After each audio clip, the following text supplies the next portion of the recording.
ഞാൻ പറയാം.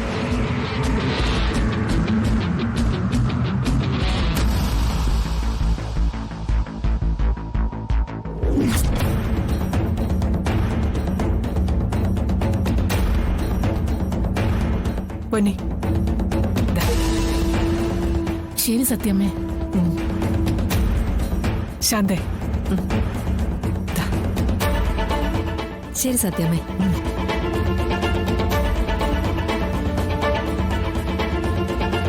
സത്യമ്മ എന്നും വൈകിട്ട ഞങ്ങൾ അന്നന്ന് ജോലി എടുക്കുന്നതിന്റെ കൂലി തരുന്നത്.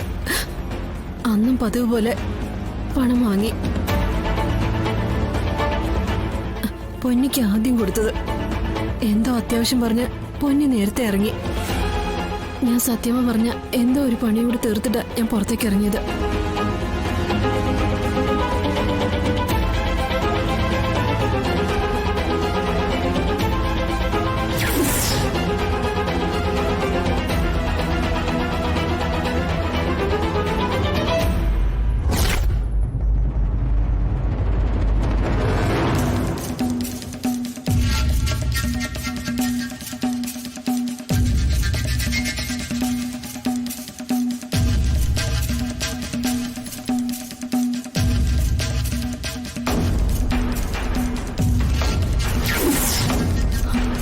പുറത്ത് ഓട്ടയ്ക്ക് സമീപം നിലത്തായിട്ടാണ് ഞാൻ ആ മാല കണ്ടത്.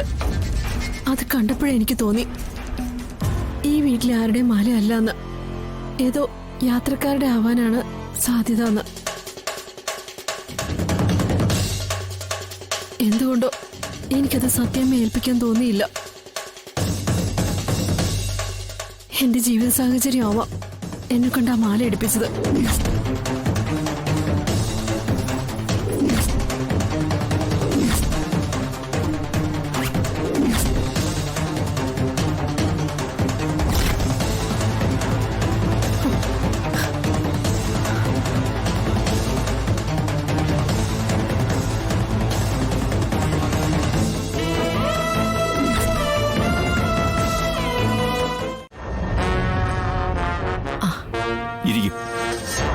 എന്താ വേണ്ടത്?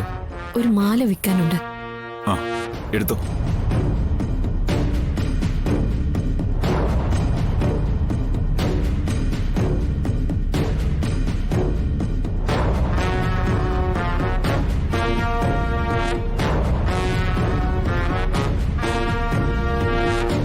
ഞങ്ങൾ ഇന്നലെ രാത്രി ഇവിടെ വന്ന് സ്വർണം വാങ്ങിച്ചിട്ട് പോയതാ. വീട്ടിൽ ചെന്നപ്പോ സ്വർണ്ണം ഇല്ല സാറേ.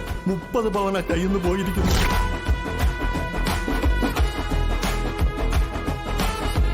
ഈ മാല എന്റെയാ, ഒരു അത്യാവശ്യം വന്നുകൊണ്ട് വിൽക്കുന്നതാ.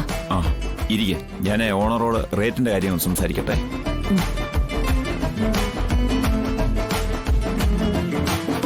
സാർ, സാർ, ഈ മാലയാണ് ഇന്നലെ കാണാതെ പോയെന്ന് പറഞ്ഞ് കംപ്ലൈന്റ് പറഞ്ഞത്. ഓ, ഇതവർ ഇവിടുന്ന് വാങ്ങിയതാ. ഇതിപ്പോ എവിടെ നിന്നു?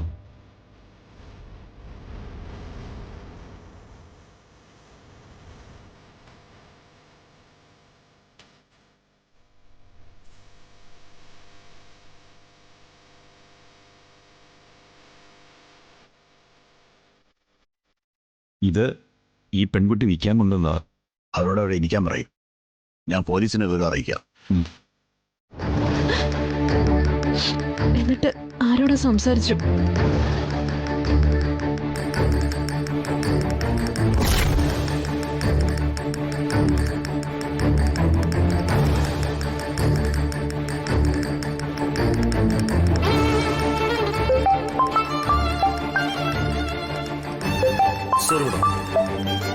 ഹലോ, അസിസ്റ്റന്റ് കമ്മീഷണർ ആരാ അവസരിക്കുന്നത്?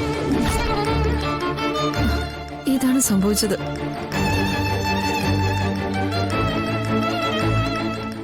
മനഃപൂർവ്വം ആരെയും ദ്രോഹിക്കണമെന്ന് കരുതി ചെയ്തതല്ല. എന്റെ ഗതികേട് കൊണ്ട് സംഭവിച്ചു പോയതാ ഇതൊക്കെ.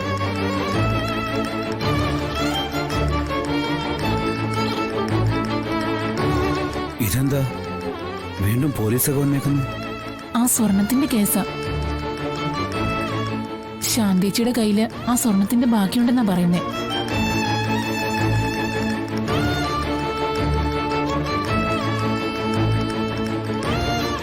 ആ, ഇപ്പൊ എല്ലാവർക്കും കാര്യങ്ങൾ ഏറെ കുറെ മനസ്സിലായി കാണുമല്ലോ.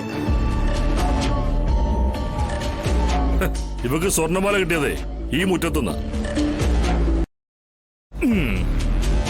അതായത് കാണാതായ സ്വർണത്തിന്റെ കൂട്ടത്തിലുള്ള മാല. അപ്പൊ പിന്നെ കാണാതായ സ്വർണം ഇവിടെ തന്നെ കാണുമല്ലോ. അതിവിടെ ഉണ്ടായതുകൊണ്ടാണല്ലോ അതിന്ന് ആ മാല മാത്രം ഇവക്ക് കിട്ടിയത്. അതെങ്കിൽ എടുക്കണോ? സാർ,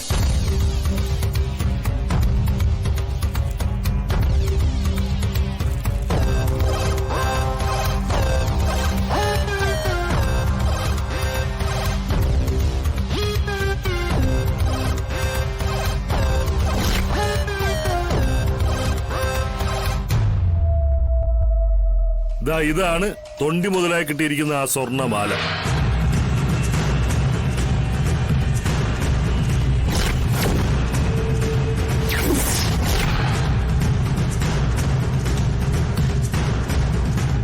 ഇതിന്റെ ബാക്കിയാണ് എനിക്ക് കിട്ടേണ്ടത്.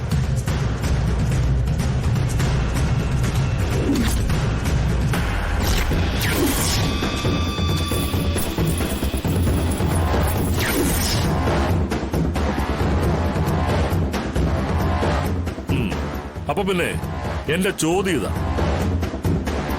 ബാക്കി സ്വർണം എവിടെ?